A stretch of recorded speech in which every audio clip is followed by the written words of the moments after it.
Lanjut.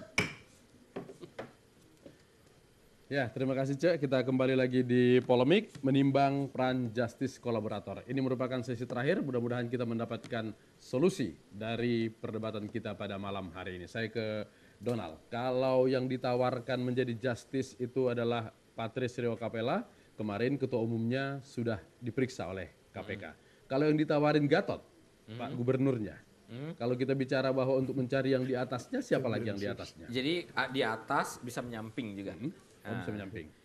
Bisa jadi kemudian keterlibatan oknum anggota DPR di dalam pembahasan dana bansos. Tapi kan proses yang akan membuktikan. Karena sekarang kan KPK sudah menetapkan sejumlah anggota DPRD Provinsi Sumatera Utara menjadi tersangka di dalam pembahasan dana bansos. Saya coba sebentar sedikit. Iya. Janganlah tendensius.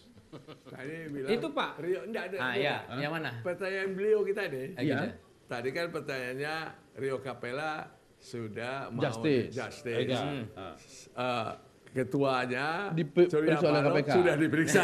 Seolah-olah Ada kaitan? Oh tidak. Ini membeberkan fakta, Bang. Fakta yang saya ceritakan. Tapi beliau keberatan nggak gitu? Bukan soal Enggak. keberatan. Kalau saya rasa- Tapi ini kan fakta yang harus kita Ya. bahwa Pak Surya Paloh diperiksa, yes. Ya. Kalau Tapi saya rasa itu justice kolaborator justice kolaborator jangan dikaitkan. belum tentu Iya. dalam Untuk kaitan kesana. itu gitu Iya, loh. iya, iya. Saya rasa justru kritik dari Bang Khairuman ini justru yang sangat tendensius. Dengan beliau kritik, langsung Beliau yang nyebut berpikir nama. begitu ya. Karena beliau yang berpikir begitu jadinya. Oke. Jadi bisa kemudian kalau itu tawaran kepada Gatot bisa pada upaya membongkar apakah dalam upaya pembahasan APBD, alokasi bansos dan kemudian juga menghentikan upaya interpelasi di DPRD Sumatera Utara itu ada sejumlah titipan-titipan yang diberikan kepada anggota DPR. Itulah kemudian konteks karena ini kan post crime yang sudah terjadi dulu. Kecuali dia tangkap tangan, nggak susah untuk mencari pembuktian karena ini sudah terjadi dahulu, maka penting untuk mengaitkan kesaksian-kesaksian. Kalau itu berkesesuaian dan kemudian diberikan oleh orang-orang yang punya kompetensi untuk menjadi saksi dalam kasus ini, tentu upaya KPK untuk membongkar kotak Pandora kasus ini bisa dilakukan secara lebih mudah lagi. Ini nggak salah Bang, kalau kita kaitkan peristiwa dengan peristiwa, tetapi berkesesuaian itu bukan opini. Ya, bukan. Opini. Berkesesuaiannya dalam hal bagaimana? Sama seperti tadi kan, soal interpelasi. Interpelasi itu kan bukan sekarang, yang lalu. Ya. 2009-2014. Apa kaitannya Rio Capella dengan interpelasi? Yang pertanyaan Ya, beliau ini kan- Gatot tadi, bukan Rio Capella. Enggak, ini Gatot dengan Rio memang Capella benar. tadi. Gatot. Nah, Kasus DPRD itu adalah interpelasi 2009-2014. kalau Ya. Gatot bagaimana dia menjadi Kalau Rio Capella nggak ada urusan. Nggak ada urusan. dengan Nah, itu. iya, nggak ada urusan. Tapi gitu Gatot, dong. makanya Gatot Tapi ditawari tidak jadi mungkin justice lah collaborator. Gatot sebagai justice kolaborator. Kenapa, Bang? Karena dia pelakunya. Karena pelaku utama. Iya. Oke. Bagaimana dia mau untuk hal mana yang mungkin untuk hal lain. Tapi kan kita sudah punya bukti lebih awal. Yang itu teknik memeriksa saja. Iya. Bagaimana membongkar supaya dia bisa bicara berdasarkan fakta-fakta yang sudah kita temukan. Jadi sebenarnya harus kita bedakan justice kolaborator dengan mengajak tersangka atau pihak-pihak tertentu memberikan keterangan secara jujur yang nantinya diringankan tuntutan. Beda. Beda. Justice kolaborator itu tadi yang saya katakan bahwa dalam konsep saksi mahkota yang ada beberapa orang pelaku diambil yang paling ringan perannya. Begitu juga justice kolaborator. Untuk menceritakan Menceritakan tersangka case lain. itu dia nanti bisa dituntut dengan sangat ringan atau bahkan secara doktrin dia tidak dituntut. Doktrin loh ya. Prakteknya saksi mahkota tetap dituntut dalam selama ini. Tapi pernah juga Hakim Agung Adi Handoyo menyatakan yang namanya saksi mahkota dia tidak boleh didakwa.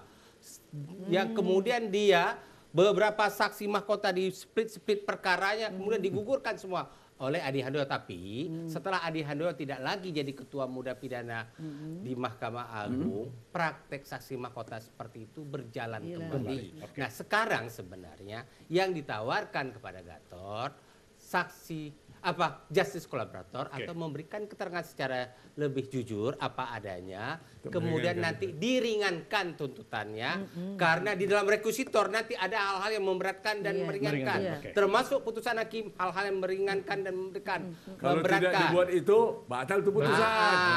Itu pengacara bisa sud.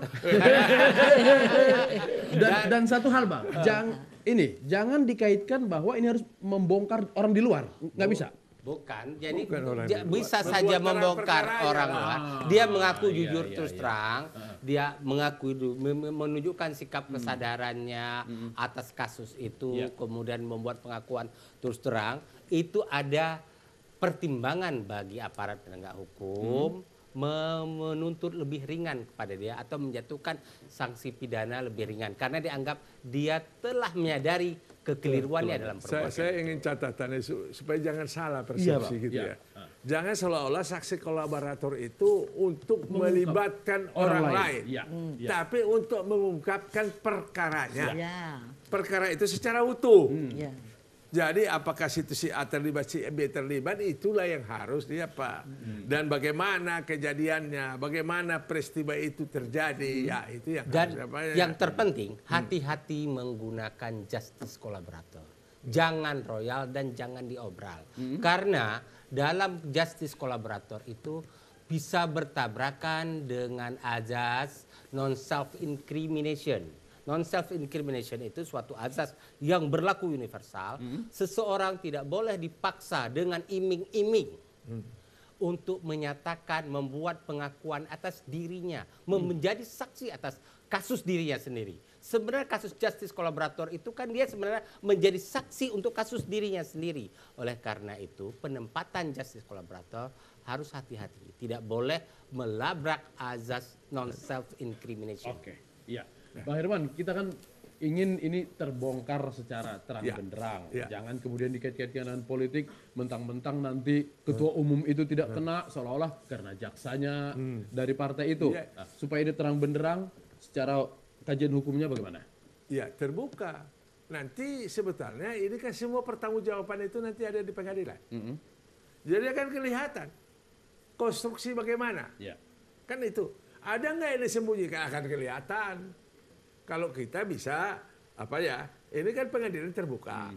Semua berkas perkara bisa dilihat, iya kan? Kan begitu. Kesaksian-kesaksian bisa kita dengarkan. Di situ baru bisa kita lihat. Tapi sebenarnya pertanggungjawabannya kan kepada penyidik, Pak. Penyidiklah yang harus membuka itu. Bagaimana upaya dia? Apakah memanfaatkan saksi untuk bisa itu? Bisa. Tapi itu tadi. Kan jadi tersangka itu kayak di split perkara tidak boleh saksi itu menyaksikan kepada dirinya sendiri. Tidak boleh. Ya itu yang harus ada azas-azas peradilan, azas-azas hukum pidana itu harus kita tegakkan. Dan jangan lupa yang terjadi dalam praktek peradilan. Melebarnya kemudian menarik terdakwa baru, tersangka baru. Umumnya penyidik atau penegak hukum merujuk kepada fakta persidangan. Ketika fakta persidangan sudah bunyi, kemudian menjadi pertimbangan hakim, biasanya memudahkan pintu masuk bagi aparat penegak hukum.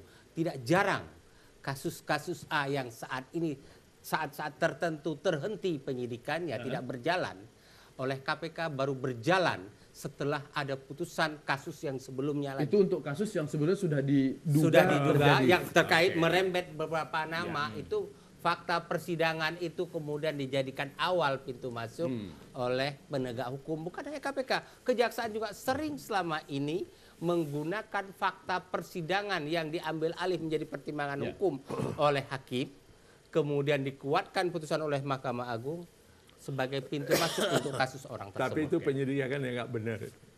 Nggak benar. Penyidikan yang nggak benar. Kenapa Bang?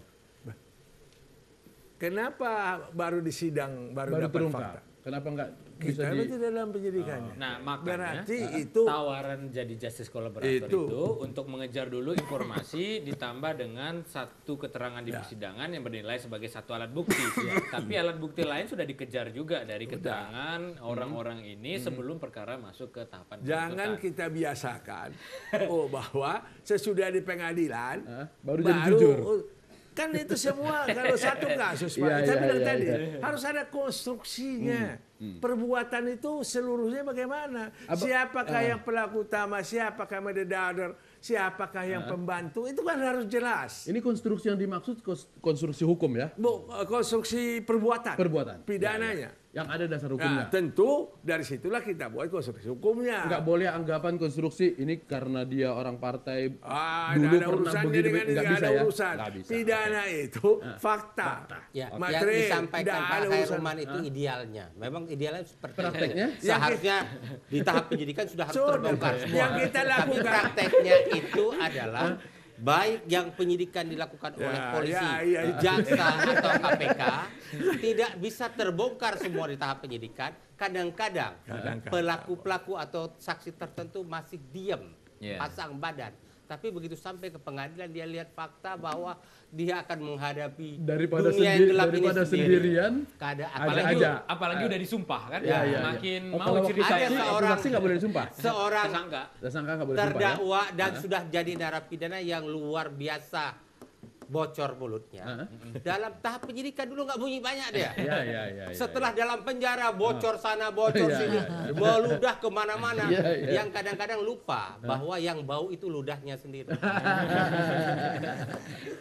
Oke, nah supaya ini tidak menjadi konsumsi politik, seolah-olah bahwa jaksa agung begini-begini karena orang partai, kemudian ada dorongan jangan orang partai lagi lah jadi jaksa agung, tapi tetap di koridor hukum. Gimana yang dilakukan? Ini bicara pergantian jaksa agung nih. Enggak.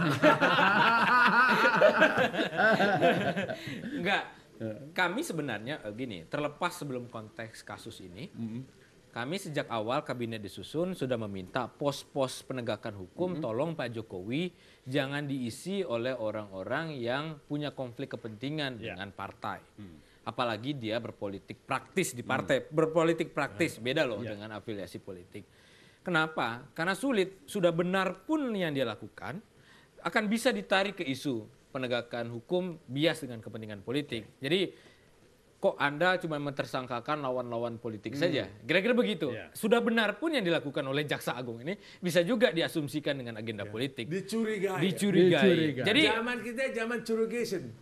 nah, agar curiga dan prasangka itu tidak muncul, nah, maka penting Jangan bikin kemudian dosa sama orang lain. maka penting kemudian Pak Jokowi menimbang ulang, kan baru 1 tahun kabinet ini. Kalau memang dimungkinkan untuk mengisi Jaksa Agung dengan orang yang non partai politik, apakah dia profesional, maksud Kalau saya apa dia berafiliasi, karir, termasuk afiliasi sebenarnya harus dihindari karena orang penegak hukum harus jauh lah dari kepentingan-kepentingan politik, anasir-anasir seperti itu. Sehingga kita berharap penegakan hukum menjadi objektif, kemudian tidak lagi kemudian ditarik-tarik kepada isu-isu politik. Kan kasihan Pak Jokowi, kasihan Kejaksaan Agung secara institusi juga loh. Karena apapun yang dilakukan oleh Kejaksaan Tapi Agung, saya lebih setuju kalau kita melihatnya jangan dari asal orangnya, tapi apa yang dia lakukan. Artinya boleh bukan dari internal kejaksaan. Bisa saja, asal memang bisa nggak mampu. Seperti tadi cerita kita, bagaimana dia tahu dalamnya kejaksaan itu secara cepat. Misalnya satu expose perkara, bisa nggak tahu dia ini dipermainkan oleh anak buah atau tidak? Kalau jaksa yang sudah berpengalaman tahu dia tuh, Bang. Tahu lah, Arah- ini arah tahu anginnya tahu ya. kemana ini. tapi kalau ditarik ke konteks ini Pak Khairul, boleh kita melihat orangnya pasti, Iya. pasti. Tetapi juga kita tidak bisa melepaskan afiliasi politik. Sederhana saja, nggak mungkin dia jaksa agung kalau tidak karena afiliasi politiknya, ya kan? Nggak mungkin dia jadi jaksa agung. Nasdem sekarang jadi partai berkuasa di pemerintah. Kalau dia bukan orang yang ada di partai pemerintahan, mungkin akan sulit. Tapi Nggak mungkin, ada Pak, satu Pak Khairul. contoh. Nggak mungkin kawan oposisi Menjadi jaksa agung, nggak Ya, ya, mungkin. ya, ya. Ada contoh, waktu Pak Marzuki Darus semenjak Agung, Pak Akbar Tanjung kan masuk. Padahal sama-sama Golkar. Oke. Ya, itu makanya itu berarti agar anasir politik itu jauh, Itu kan maka harus curiga. Curiga. Oke. Coba Paul. Saya tambahkan sedikit boleh. Sedikit boleh ya. Gini, omongan yang disampaikan oleh Donald itu menjadi benar ketika pembentukan kabinet baru akan dilakukan. Ya. Kalau udah Tetapi sekarang sudah terbentuk. Jokowi telah memilih yang bersangkutan. Yang dinilai sekarang adalah apakah kinerjanya bagus apa tidak. Jangan lagi merujuk kepada dia dari partai politik copot. Betul. Apakah dia sekarang berpihak apa tidak dengan partai pendukungnya dulu. Itu yang harus dinilai. Pak, harus ada bukti-bukti. Dan hal yang terpenting kalau saya mengatakan yang namanya Jaksa Agung itu tidak tepat. Orang-orang yang non karir ada di sana. Seharusnya kelembagaan Jaksa Agung karena bersifat tunggal dia dan dia adalah pejabat yang punya kewenangan menghentikan perkara demi kepentingan umum. Ya. Jadi harus oleh orang karena internal. itu harus bukan orang internal, maksudnya punya pengalaman sebagai kejaksaan. Bisa apakah dia telah pensiun apa tidak, tapi setidaknya dia tidak sama dengan pimpinan kolegial yang ada di KPK. Bisa bersama-sama. Ini nggak Terakhir satu orang. keputusan tertinggi ada di Ada Jaksa Agung. Oke. Kalau Jaksa Agung itu tidak memahami teknis beracara, hancur. Iya. Oke, Jemomong. Baik, sudah sangat gamblang solusi. Kan? Saran untuk Bapak Jokowi udah kedengaran sekali kan barusan. Salah satu bahwa memilih orang pembantu beliau ya jangan sembarangan lah. Ya. Jangan lihat partainya, tapi tentu lihat orangnya. Kan begitu. Iya. Nah, terakhir dari Cepopong ya kan. Kalau saja semua apakah itu presiden, apakah itu para menteri, apakah itu wakil rakyat jika Cepopong, ya, apakah itu MA dan sebagainya. Kita kembali aja lah kepada sila pertama dari Pancasila kita, ketuhanan yang Maha Esa. Kalau kita kembali ke sana, moal aya atuh no korupsi.